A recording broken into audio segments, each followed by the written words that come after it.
आज हम आपको एक ऐसा रहस्य सुनाने जा रहे हैं जिसे सदियों तक छुपाया गया, क्योंकि यह ज्ञान किसी साधारण मनुष्य को असाधारण बना देता है। और जब कोई साधारण इंसान असाधारण बनने लगता है तो दुनिया डरने लगती है। इसलिए इस पद्धति को केवल चुनिंदा योगियों, संतों और आध्यात्मिक गुरुओं के बीच ही रखा गया। और आज यदि यह पद्धति आपके सामने है तो इसका मतलब है कि आप उन लोगों में से हैं जिन्हें यह शक्ति पाने का अवसर मिला है। एक ऐसा अवसर जो हर किसी को नहीं मिलता, क्योंकि हर कोई इसे संभालने की क्षमता नहीं रखता। हम आपको ये सच इसलिए बता रहे हैं क्योंकि हम जानते हैं कि आप उन लोगों में से हैं जो अपनी जिंदगी बदलने की हिम्मत रखते हैं, और इसी कारण आज यह ज्ञान आप तक पहुंचा है। लेकिन ध्यान रहे, इसे सुनना ही काफ़ी नहीं है, इसे अपनी जिंदगी में शामिल करना होगा। इसे अपने विचारों में, अपनी सांसों में और अपनी हर आदत में जगह देनी होगी। तभी आप जान पाएंगे कि असली शक्ति कैसी महसूस होती है। अब हम आपको ले चलते हैं उस युवा की कहानी में जिसने इस रहस्य की असली शक्ति को समझा। उसका नाम था महर्षि भरत। सिर्फ 16 साल का एक युवक, लेकिन उसकी आंखों में ऐसी चमक कि बड़े से बड़ा योद्धा उसकी नज़रों का सामना न कर पाए। उसकी चाल में ऐसी दृढ़ता कि हर कोई उसके रास्ते से हट जाए, और उसकी उपस्थिति में ऐसी शक्ति कि लोग बस एक ही प्रश्न पूछते कि तुम्हारे भीतर ये ताकत कहाँ से आती है। भरत हर बार मुस्कुराकर कहते कि जब तुम अपनी ऊर्जा को व्यर्थ नहीं जाने देते, जब तुम अपने मन को वश में कर लेते हो, जब तुम अपनी इच्छाओं के मालिक बन जाते हो और उन्हें अपने पैरों के नीचे रख देते हो, तब तुम्हारी स्मरण शक्ति बढ़ जाती है, तुम्हारा आत्मविश्वास अडिग हो जाता है और तुम्हारी निर्णय करने की क्षमता इतनी तेज हो जाती है कि कोई तुम्हारे फैसलों पर प्रश्न तक न उठा सके। लोग इसे जादू समझते थे, लेकिन भरत जानते थे कि यह जादू नहीं है, यह ऊर्जा का विज्ञान है। भरत कहते थे कि हम हर दिन अपनी ऊर्जा को व्यर्थ कर देते हैं, वह ऊर्जा जो हमारी सबसे बड़ी संपत्ति है, लेकिन हम उसे छोटी छोटी इच्छाओं, डर, गुस्से और वासनाओं में खत्म कर देते हैं और फिर शिकायत करते हैं कि हमारे पास ताकत नहीं है, आत्मविश्वास नहीं है, ध्यान नहीं है और जीवन में कुछ हासिल नहीं हो रहा। सच्चाई यह है कि जब इंसान अपनी ऊर्जा को बचाना सीख जाता है, तभी वह शक्ति, बुद्धि और आत्मविश्वास में बढ़ना शुरू करता है, क्योंकि ऊर्जा ही तो वह ईंधन है जो मन को मजबूत बनाती है, शरीर को तेज बनाती है और आत्मा को जीवित रखती है। भरत हर सुबह सूर्योदय से पहले उठते और उठते ही सबसे पहला काम यह करते कि अपनी ऊर्जा को महसूस करते। वो अपने भीतर झांकते और समझते कि कहाँ कमजोरी छिपी है, कहाँ आलस्य जमा है और कहाँ कोई विचार चोरी छिपे ऊर्जा को खा रहा है। इस निरीक्षण के बाद भरत गहरी सांसों का अभ्यास करते। उनकी हर सांस उनके नाड़ी तंत्र को जागृत करती, उनकी नसों में शक्ति भरती और उनके अंदर सोई हुई बुद्धि को फिर से जीवित कर देती। धीरे धीरे उनकी ऊर्जा बाहर नहीं निकल रही थी, बल्कि भीतर जमा हो रही थी, और उसी जमा ऊर्जा ने उनके व्यक्तित्व को इतना शक्तिशाली बना दिया कि लोग उन्हें एक सामान्य इंसान नहीं, एक चलते फिरते तेज के रूप में देखने लगे। आज विज्ञान भी यही कहता है कि जब इंसान मानसिक और शारीरिक ऊर्जा को व्यर्थ नहीं करता, तब उसके शरीर में विकास के लिए जिम्मेदार हार्मोन मजबूत होते हैं, उसके तंत्रिका तंत्र को नई शक्ति मिलती है और उसका दिमाग पहले से कहीं अधिक तेज गति से सीखने और निर्णय करने लगता है। इसी कारण ऊर्जा को बचाना और उसे सही दिशा में लगाना ही सफलता का सबसे बड़ा नियम है। एक दिन भरत जंगल के पास बैठे थे और उन्होंने देखा कि लोग अपनी शक्ति को बेकार बातों में खत्म कर रहे हैं। किसी को गुस्सा खा रहा था, कोई आलस में पड़ा था, कोई डर में घुल रहा था और कोई लालसा में डूबा था। हर कोई शिकायत कर रहा था कि वो कमजोर है, लेकिन कोई ये समझ नहीं पा रहा था कि कमजोरी का असली कारण क्या है। भरत ने सोचा कि यदि ये लोग ऊर्जा को बचाने का कला सीख जाएं, तो इनकी जिंदगी बदल जाएगी। और तभी भरत ने एक प्रयोग शुरू किया। उन्होंने गांव के युवाओं और बच्चों को बुलाया और उन्हें वो सिखाना शुरू किया जो दुनिया ने उनसे छुपाया था। भरत ने उन्हें ध्यान सिखाया, प्राणायाम सिखाया, इच्छाओं पर नियंत्रण सिखाया, डोपामाइन के जाल से बाहर निकलने का तरीका सिखाया और ये सिखाया कि कैसे हर दिन पहले से अधिक शक्तिशाली बना जा सकता है। शुरू में सब हंसे और बोले कि ऊर्जा बचाकर भी कोई शक्तिशाली बनता है, लेकिन जैसे जैसे समय बीता, वही बच्चे सबसे तेज दौड़ने लगे, वही बच्चे पढ़ाई में सबसे आगे आने लगे, वही बच्चे खेलों में सबको हराने लगे और वही बच्चे जो पहले डरते थे अब आत्मविश्वास से भरे हुए थे। लोगों ने देखा कि उनकी आंखों की चमक बढ़ गई है, उनका चेहरा दमकने लगा है और उनके शरीर में नई ऊर्जा दौड़ने लगी है। और तब जाकर उन्हें समझ आया कि भरत जो कह रहा था वो सिर्फ ज्ञान नहीं था, वो शक्ति थी, वो विज्ञान था, वो साधना थी। भरत हमेशा कहते थे कि शक्ति शरीर की मांसपेशियों में नहीं होती, शक्ति विचारों में होती है। जब विचार मजबूत होते हैं तो शरीर पर्वत जैसा बन जाता है, और जब विचार कमजोर होते हैं तो शरीर भी गिरने लगता है। आज की दुनिया में लोग कहते हैं कि जीवन कठिन है, लेकिन सच तो यह है कि उनका मन कमजोर है, उनकी ऊर्जा बिखरी हुई है और उनका ध्यान टूट चुका है। यदि मनुष्य अपनी ऊर्जा की रक्षा कर ले तो वो कठिनाइयों को चुनौती में बदल सकता है और चुनौतियों को जीत में बदल सकता है, क्योंकि जिसने खुद को जीत लिया उसे दुनिया कभी हारा नहीं सकती। अब प्रश्न ये है कि क्या आप भी उस शक्ति को पाना चाहते हैं? क्या आप भी वो चमक अपनी आंखों में महसूस करना चाहते हैं? क्या आप भी हर दिन पहले से अधिक शक्तिशाली बनना चाहते हैं? यदि आपका उत्तर हाँ है तो आप सही रास्ते पर हैं, क्योंकि अगले हिस्से में हम आपको वो असली तकनीक बताएंगे जो आपकी ऊर्जा को सुरक्षित रखेगी, आपके मन को मजबूत बनाएगी और आपकी स्मरण शक्ति, आपका आत्मविश्वास और आपकी निर्णय क्षमता को कई गुना बढ़ा देगी। यह आपके परिवर्तन की शुरुआत है। अब आप वापस लौटने के लिए नहीं आए थे, अब आगे चलने का समय है, एक नई ऊर्जा के साथ, एक नई दृष्टि के साथ और एक नए जीवन के साथ। हम वापस आएंगे और तब आपके हाथ में होगी वो चाबी जो आपकी असली शक्ति को जागृत करेगी और आपकी किस्मत को आपके पक्ष में मोड़ देगी। अब जब आपने ये स्वीकार कर लिया है कि आप आगे बढ़ने के लिए तैयार हैं, तो हमारी जिम्मेदारी है कि हम आपको वो रहस्य बताएं जिसने महर्षि भरत को वो शक्ति दी जिसे देखकर पूरा जगत स्तब्ध था। एक ऐसी शक्ति जो न तो अचानक मिलती है और न ही किसी बाहरी साधन से, बल्कि ये शरीर की गहराइयों से, मन की शांत गहराइयों से और आत्मा की अनंत तहों से जन्म लेती है। और आज हम आपको वो रास्ता दिखाने जा रहे हैं जिस पर चलकर आप अपने जीवन को अपनी उंगलियों पर घुमा सकते हैं, उस दिशा में मोड़ सकते हैं जिसे आप चुनें, न कि वो दिशा जिसमें परिस्थितियां आपको धकेल दें।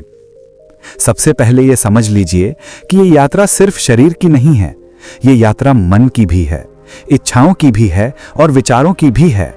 क्योंकि जब आपके विचार भटकते हैं तो आपकी ऊर्जा भटकती है।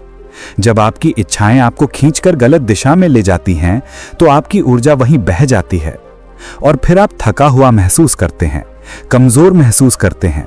वो चमक आपकी आंखों से गायब हो जाती है जो कभी थी, वो आत्मविश्वास टूट जाता है जो कभी गढ़ा हुआ था। लेकिन भरत ने दिखाया कि जब मनुष्य अपने ऊर्जा को व्यर्थ नहीं जाने देता, जब वो अपने विचारों और इच्छाओं को एक दिशा में लगा देता है, तब वो जहां खड़ा होता है वहीं से उसका उदय शुरू हो जाता है। यही पहला नियम है ऊर्जा का संरक्षण। ऊर्जा को बेकार बहने न देना, ऊर्जा को वहां लगाना जहां वो आपकी शक्ति में, आपकी सफलता में और आपके व्यक्तित्व में बदल सके। और ये ऊर्जा सिर्फ शारीरिक ऊर्जा नहीं है, ये मानसिक ऊर्जा भी है, ये भावनात्मक ऊर्जा भी है, ये काम की ऊर्जा भी है। ये वो जीवन शक्ति है जिसके सहारे मनुष्य महान बनता है। भरत सुबह उठते ही अपने मन को शांत करते थे। वो ध्यान करते थे ताकि मन किसी अकारण विचार की तरफ न दौड़ पड़े। वो गहरी सांस लेते थे ताकि हर सांस के साथ शरीर के भीतर वो ऊर्जा जागे जो पूरे दिन उन्हें बल दे सके। और वो अपनी इच्छाओं को अपने निर्णयों के नीचे रखते थे, अपने पैरों के नीचे रखते थे, कभी अपने सिर पर नहीं चढ़ने देते।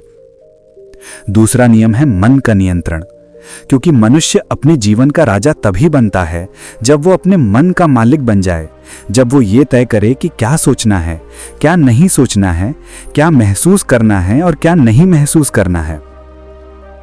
आज दुनिया में लोग अपने मन के गुलाम हैं। मन जैसा कहता है वैसे चलते हैं, मन जैसा खींचता है उसी दिशा में बह जाते हैं और उस बहाव में उनकी ऊर्जा बहती जाती है, शक्ति घटती जाती है, आत्मविश्वास टूटता जाता है।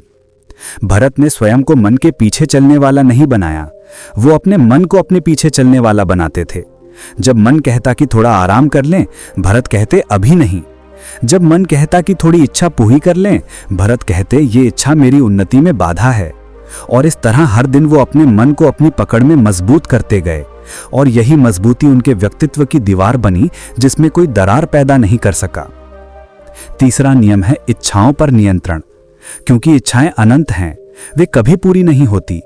आज एक इच्छा पूरी हुई तो कल दूसरी जाग जाती है और मनुष्य इन्हीं इच्छाओं के चक्कर घिन्नी में घूमता रहता है और जीवन समाप्त हो जाता है।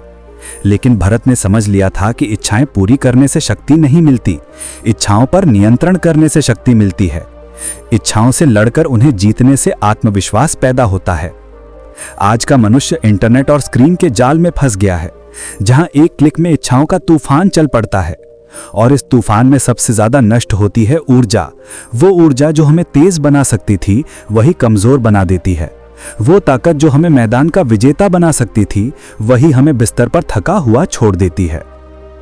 भरत ने बहुत पहले ही देख लिया था कि जो अपनी काम ऊर्जा को संभाल नहीं सकता, वो जीवन में कुछ भी संभाल नहीं सकता। और ये बात सिर्फ आध्यात्मिक नहीं है, ये सीधी सीधी वैज्ञानिक सच्चाई है कि वही ऊर्जा दिमाग को शक्ति देती है, वही ऊर्जा शरीर को साहस देती है, वही ऊर्जा आंखों में वो चमक देती है जिसे देखकर लोग कहते कि ये व्यक्ति अलग है। अब हम आपको वो अभ्यास बताने जा रहे हैं जो भारत और उनके अनुयायियों ने अपनाया और जिससे उनका नर्वस सिस्टम इतना मजबूत हुआ कि कोई भय उन्हें हिला नहीं सकता था। उनकी स्मरण शक्ति इतनी तेज हो गई कि जो भी सुनते उसे तुरंत याद कर लेते। उनकी आंखों की रोशनी इतनी बढ़ गई कि अंधेरों के बीच में भी रास्ता साफ दिखने लगता था, और उनका आत्मविश्वास इतना स्थिर हो गया कि जीवन की किसी भी परीक्षा में उनकी आवाज कांपती नहीं थी। हर सुबह सूर्योदय से पहले उठिए। हाँ, ये कठिन है, और यही कठिनाई आपकी पहली जीत है। जब बाकी दुनिया सो रही है, उस समय उठकर खुद को तैयार करना ही आपको उस भीड़ से अलग कर देता है जिसे आप पीछे छोड़ना चाहते हैं। जैसे ही आप आंखें खोलें, अपने शरीर के अंदर की ऊर्जा पर ध्यान दें। महसूस करें कि कहाँ कमजोरी है, कहाँ शक्ति है, कहाँ भारीपन है, कहाँ हल्कापन है। ये समझना आवश्यक है कि ऊर्जा कहाँ बह रही है, तभी आप ऊर्जा को रोक पाएंगे और सही दिशा में लगा पाएंगे। इसके बाद धीरे धीरे गहरी सांस लें, इतनी गहरी कि आपकी सांस सिर्फ फेफड़ों में न जाए, बल्कि आपकी नसों तक, आपकी रीढ़ तक, आपकी हर कोशिका तक। क्योंकि सांस ही वो माध्यम है जो मन और शरीर को जोड़ता है। सांस ही वो पुल है जो विचारों और ऊर्जा को एक करता है। और हर सही सांस आपके शरीर में एक नई शक्ति जगाती है, एक नई चेतना जगाती है। इसके बाद आंखें बंद करके 5 से 10 मिनट ध्यान करें। मन को किसी एक बिंदु पर केंद्रित रखें, क्योंकि जिस व्यक्ति का ध्यान स्थिर है, उसकी ऊर्जा भी स्थिर है, और जिसमें ऊर्जा स्थिर है, उसे दुनिया की कोई शक्ति हिला नहीं सकती। मन जितना भटकेगा, ऊर्जा उतनी बहेगी, और ध्यान जितना स्थिर होगा, ऊर्जा उतनी संचित होगी। इसके बाद एक निर्णय लें, एक ऐसा निर्णय जो आपकी इच्छाओं को स्पष्ट रूप से बता दे कि आज मालिक आप हैं। इच्छाएं नहीं, शरीर नहीं, वासना नहीं, स्क्रीन नहीं, मन नहीं, आज सिर्फ आप, और आपकी ऊर्जा पर सिर्फ आपका अधिकार है। दिन भर जब भी मन बहकाने की कोशिश करे, आप बस एक बात याद रखें, ये लड़ाई किसी से बाहर नहीं है, ये लड़ाई भीतर है, और जो इस भीतर की लड़ाई को जीतता है वही असली विजेता बनता है। बाकी सब भटभ्रम की जीत है जो किसी भी पल टूट जाती है। भरत कहते थे कि दिन में 3 बार अपनी ऊर्जा की जांच करो, सुबह, दोपहर और शाम। ठीक वैसे ही जैसे कोई योद्धा अपने हथियार की धार जांचता है, क्योंकि ऊर्जा ही आपका हथियार है, और ये हथियार तभी काम आएगा जब वो हमेशा धारदार रहेगा, थका हुआ नहीं, कमजोर नहीं, बिखरा हुआ नहीं। जब आप दिन भर ऊर्जा बचाकर रखते हैं, जब आप उसे व्यर्थ नहीं बहने देते, तो आप दूसरे लोगों की तुलना में कहीं अधिक तेज, कहीं अधिक बुद्धिमान और कहीं अधिक आत्मविश्वासी हो जाते हैं। क्योंकि उनके पास जितनी ऊर्जा है, आप उसके कई गुना मालिक बन चुके होते हैं। और यही अंतर आपको साधारण भीड़ से उठाकर उन लोगों की श्रेणी में खड़ा कर देता है जो इतिहास लिखते हैं, न कि उन पर सिर्फ इतिहास लिखा जाए। शाम आते आते जब दुनिया थक चुकी होती है, जब लोग मानसिक रूप से टूट चुके होते हैं, तब भी आपकी ऊर्जा जीवित रहती है, क्योंकि आपने उसे दिन भर सुरक्षित रखा होता है। और आपकी आंखों में वही चमक, वही तेज, वही पहचाने जाने वाली ताकत अभी भी मौजूद होती है। अब सबसे महत्वपूर्ण नियम आता है ब्रह्मचर्य। लेकिन इसका अर्थ औरों से अलग समझिए। ब्रह्मचर्य का मतलब जीवन में सुख समाप्त करना नहीं है। ब्रह्मचर्य का मतलब जीवन में सुख को सही दिशा में लगाना है। ब्रह्मचर्य का मतलब इच्छाओं को मारना नहीं है, इच्छाओं को जीतना है। ब्रह्मचर्य का अर्थ वासनाओं से भागना नहीं है, वासनाओं को अपनी मुट्ठी में भर लेना है और कह देना, अब तुम मेरे आदेश से चलोगी, मैं तुम्हारे आदेश से नहीं। यही रियल डिसिप्लिन है, यही रियल स्ट्रेंथ है, और यही रियल मैस्कुलिन पावर है। भरत के अनुयायी जब इस नियम को अपनाने लगे तो उन्होंने ये महसूस किया कि कुछ ही हफ्तों में उनकी आंखों की चमक बढ़ रही है, उनकी आवाज़ भारी और स्थिर हो रही है, उनकी त्वचा चमकने लगी है, उनकी हड्डियों में ताकत आने लगी है, उनके निर्णय पहले से 10 गुना तेज और सटीक हो गए हैं और उनका आत्मविश्वास ऐसा हो गया है कि कोई भी चुनौती सामने आए वे न झुकते हैं, न डरते हैं, न पीछे हटते हैं। और ये सब किसी चमत्कार का परिणाम नहीं था, ये सब ऊर्जा का परिणाम था। वो ऊर्जा जो आज की दुनिया में सबसे ज़्यादा नष्ट होती है, वो ऊर्जा जो सबसे अधिक अनियंत्रित होती है, वो ऊर्जा जो गलत जगह बहकर इंसान को खाली कर देती है और सही जगह संचित होकर इंसान को जादू बना देती है। अब प्रश्न ये है कि आप किस तरफ हैं? क्या आप ऊर्जा बहाकर थकते रहना चाहते हैं? क्या आप उन लाखों लोगों की तरह होना चाहते हैं जो अपनी इच्छाओं के गुलाम हैं और जिनका भविष्य उन्हीं इच्छाओं की थाली में परोसा जाता है? या आप उस श्रेणी में खड़े होना चाहते हैं जहां खड़े होकर भरत ने दुनिया को दिखाया कि मनुष्य कितना तेज और शक्तिशाली हो सकता है? यदि आप दूसरी श्रेणी चुनते हैं तो आज से, अभी से, इसी क्षण से आपको अपनी ऊर्जा का स्वामी बनना होगा, ना कि दास। आपको अपने मन को ये कहना होगा, सुनो, अब मैं तुम्हारा मालिक हूं, तुम्हें जहां मैं भेजूं वहीं जाओगे, जहां तुम खींचोगे वहां मैं नहीं जाऊंगा। आपको इच्छाओं से ये कहना होगा, अब तुम मेरे पीछे चलोगी, मैं तुम्हारे पीछे नहीं भागूंगा। जब ये आवाज़ आपके भीतर जग जाएगी तो समझ लेना आपकी ऊर्जा का रास्ता तय हो चुका है और आपका रूपांतरण शुरू हो चुका है। आज रात जब आप सोने जाएं तो ये जानकर सोइए कि अब आपकी ऊर्जा व्यर्थ बहने वाली नहीं। अब आपकी ऊर्जा वही करेगी जो शक्ति करती है, वही करेगी जो सफलता करती है, वही करेगी जो जीत करती है। और कल सुबह जब आप जागेंगे तो आपके भीतर एक नया मनुष्य जन्म ले चुका होगा। एक ऐसा मनुष्य जो अपनी ऊर्जा का स्वामी है, एक ऐसा मनुष्य जिसकी आंखों में तेज है, जिसकी आवाज़ में दम है, जिसके विचारों में आग है और जिसकी आत्मा में वो अजेय विश्वास है जो इतिहास को बदल देता है। अब हम वापस आएंगे और जब हम लौटेंगे तो आप अपने नए जीवन के साथ लौटेंगे, क्योंकि अब ये रास्ता आपने चुना है और अब ये रास्ता आपको वहीं ले जाएगा जहां आपका असली साम्राज्य है। ये आपकी आखिरी कमजोरी का अंत है और आपकी असली शक्ति